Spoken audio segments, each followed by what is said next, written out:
Oui. Parle-nous un peu de ça. Et moi, je décris ça comme ceci. C'est que c'est pas les deux hommes en les petites stripes blanches qui doivent donner le spectacle, c'est les joueurs. D'accord? Je pense qu'il y a un sens au match qui doit être apporté. Moi, je trouve que ça a été une malhonnêteté intellectuelle. OK? C'est pas juste du monde, c'est 4000 fans dans l'aréna qui voient ce qui se passe. Puis je pense que c'est pas tous c'est des fans qui aiment la game, qui aiment tout. Puis je veux dire, le Océanique s'est présenté, a joué au hockey, a compétitionné, a donné un spectacle de hockey classique. Puis c'est de valeur de briser un spectacle par ce que j'apprends.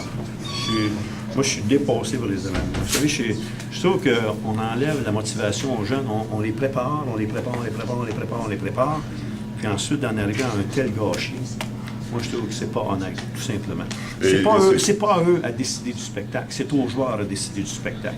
S'il y a des coups de cochon, que ce soit ça, mais à un certain moment donné, il y a une logique à porter. Moi, c'est complètement dépassé pour les événements. Puis, je veux dire, je sais qu'arbitrer, c'est pas facile, mais aujourd'hui, là, un instant, là, je pense que ça prend pas un gars avec un génie de 105, là, ça prend le simple bon sens, puis je trouve qu'on ne l'avait pas. À un moment donné, on punit plus rien. Là, soudainement, on en trouve une comme ça. C'est ça, c'est en plein ça.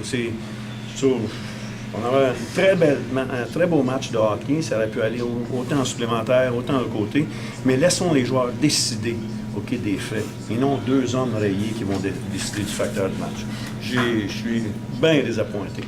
On dit qu'on bâtit un caractère par l'adversité. Je pense qu'on va rebâtir, on va rebondir. Je suis déçu, je suis désappointé, mais je ne suis pas abattu.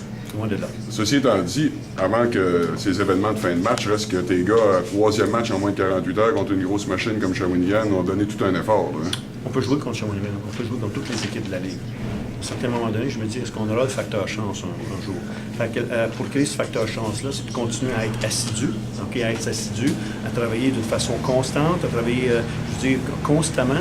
Et je me dis, ça va tourner. Ça ne peut pas faire autrement qu'à un certain moment donné que ça va tourner. On ne peut pas juste passer près. L'effort est là, la compétition est là, les jeux sont là. Je veux dire, on a eu des arrêts, des bons arrêts de Maxime Goujon aujourd'hui. On a eu des belles pièces de jeu. On a capitalisé, finir quand c'est le temps. Mais je trouve ça dommage, la fin comme ça. C'est révoltant pour le sport. Difficile à accepter comme ça.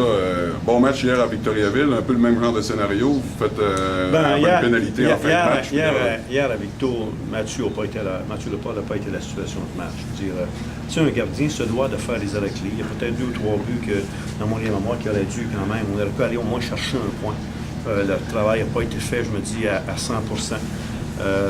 C'est pour gagner, c'est que tout le monde doit apporter son match off. Je trouve qu'aujourd'hui, quand même, tout le monde a bien contribué dans la qualité de jeu, dans la performance individuelle, puis ça nous a donné une belle performance collective.